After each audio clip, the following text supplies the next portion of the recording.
All right, welcome. Week 6.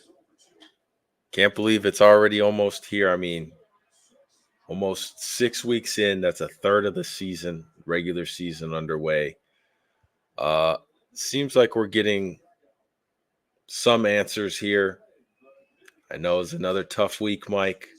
There could be, I don't know, some teams turning into pumpkins, but we are getting some answers for sure. Yeah, It's just definitely week to answers. week though. It's that's why you play the game. Honestly, it's crazy. I mean, we could just dive right in because I think one of the teams that we all thought were going to be dominant just I don't know what's wrong right now. I mean, obviously they're injured, but we can jump right into this Thursday night game. These Absolutely. are these are supposed to be two beasts of the NFC. We have San Francisco at Seattle. Uh, what do you make of San Francisco's slow start this year? What do you think the primary issue is?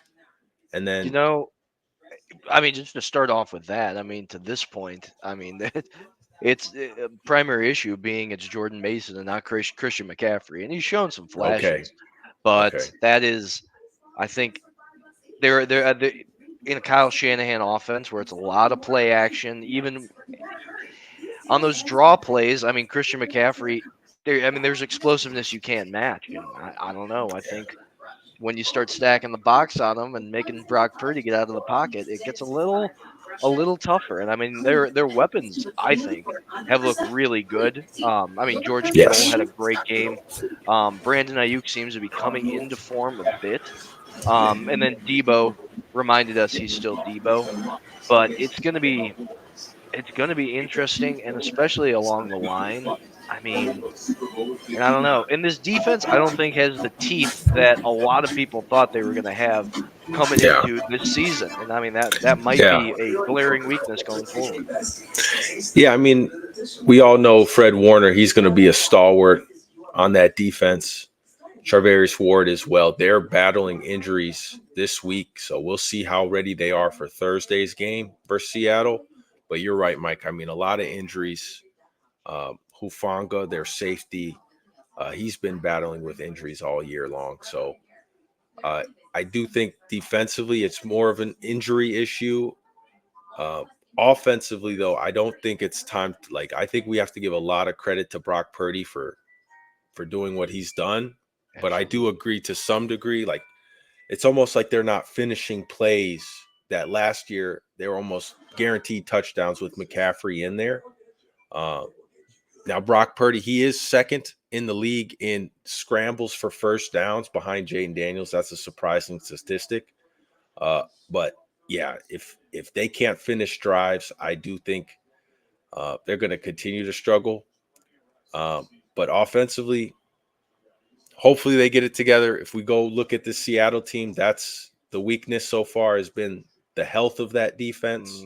Absolutely Um, has. I don't know if they're going to be healthy enough to stop. Even though they look limited, I don't know if they'll be able to stop the San Francisco 49ers. And they said it's already not looking good for Reek Willen and Derek Hall, two main pieces of that defense for Mike McDonald. Yeah, Uchenna Nwosu also ruled out. I mean, these are yep, guys that were making plays. I mean, that's the question marks are coming on the defensive side. I think and obviously putting more pressure on Gino to throw the ball. And I don't know if Gino's a throw the ball 40 times kind of guy. They do have the yeah, playmakers, but I mean, what I'm seeing a lot of with DK Metcalf that I think they did better of, a couple games ago is a lot of 50-50 balls. And, that's a guy that, get him out in space, get him moving, get him the ball when he's in motion. And I get he can do the contested catches, but that there seems to be a lot of hero ball like that when I think yeah, I don't know. There's other sure. avenues. I don't think there's problems on offense. I think there's better ways that you can use those weapons because we've already seen it so far. Hmm. Absolutely. I think you're spot on. I mean, I think Kenneth Walker only ran the ball twice in the second half of that game last weekend. Uh, they got to keep him more involved. Gino has been playing as well as he can.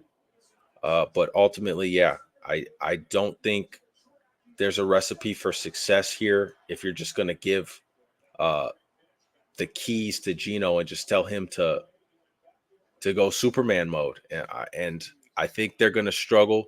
The big issue for them has been the right side of their offensive line. Uh, right now, we don't know if Abraham Lucas is going to be healthy enough to go on Thursday. Stone Forsythe has been he has struggled a lot. I'll say it that way, just to be nice to him, but has not looked good. Bradford, the other guard, has not looked great. Um, I think they're going to struggle on short notice this week. I'm going to It's go and take San Francisco on this game. if it was a Sunday game, I would probably lean closer towards the over, but on that short rest, like you mentioned, if the 49ers are going to get healthy on the line, like I mean, if Fred Warner might play, I mean there's guys that can get in there and stop the run, and I don't know, I think 3 points is right about where San Francisco should be. I kind of like the under in this game. I think I don't know. There's times when when it's not connecting for the Seahawks on offense, and I think this might just be one of those nights on short notice. And I mean, especially how they like the run and gun offensive style, there might be some wear on this one. Sure, sure. Well, yeah, we'll move on to the next game. This is my game. Saturday morning in London. Chicago Bears. Technically a home game for the Chicago Bears. They're taking on Jacksonville, who they go over the pond a lot.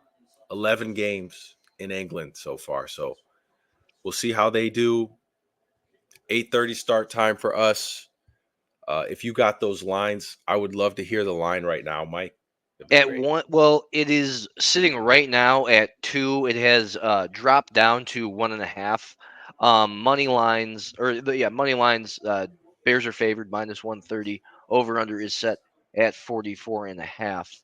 I mean, Christian, the offense for the Bears has looked really good. They are clicking, especially. I mean, Yeah.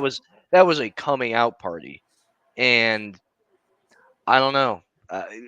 With a Jags team that just won themselves, we'll see. I mean, how do you think one matchup that I think is going to maybe make or break it is going to be how are the Bears going to stop the run with we saw the game that Tank Bigsby had, and he's really taken over that backfield for Yeah. Jacksonville. I mean, where do you think?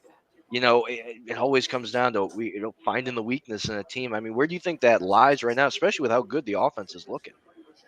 Yeah, with Jacksonville, uh, I don't know what to make of them. I mean, to be 1-4, to have all this talent on the offensive side of the ball,